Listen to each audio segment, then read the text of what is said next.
On va rentrer là dans une spéciale reconstruire les constructeurs auto. Ford, le titre Ford à Wall Street gagne quasiment 1%. Il se trouve que Ford est en train peut-être de bâtir une partie de son avenir, où ça, en France avec Renault. Est-ce que vous pouvez nous expliquer ce que sont en train de tramer Renault, Ford et ce titre Ford qui réagit bien là aujourd'hui, John? Oui, c'est absolument hallucinant, hein.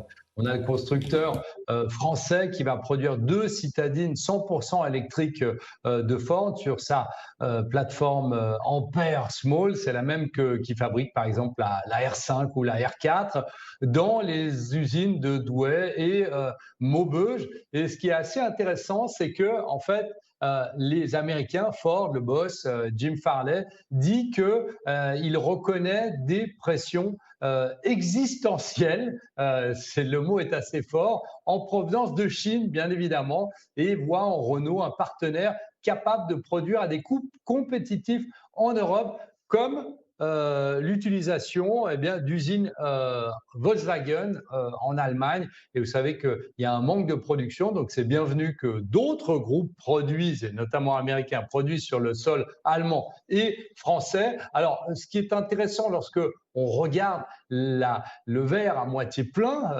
on voit que Renault gagne un nouveau client majeur, bien évidemment. Il optimise ses usines françaises. Ça a permis d'amortir d'une certaine manière sa partie recherche et développement et puis renforcer la compétitivité en parallèle de Ampère. Et puis d'un autre côté, Ford diversifie. Je vous l'avais dit, ils étaient aussi dans les usines Volkswagen. Là, ils seront dans les usines en France. Mais évidemment, la question est, est-ce que ce sera suffisant pour être en compétition frontale avec la Chine et avec les véhicules électriques qui sont, rappelons-le, le gouvernement des incentives, on dit aux États-Unis, le gouvernement paye évidemment pour la construction de véhicules automobiles chinois. Donc, est-ce que ce sera suffisant ou est-ce que c'est juste repousser la fameuse échéance? Le temps nous le dira bien.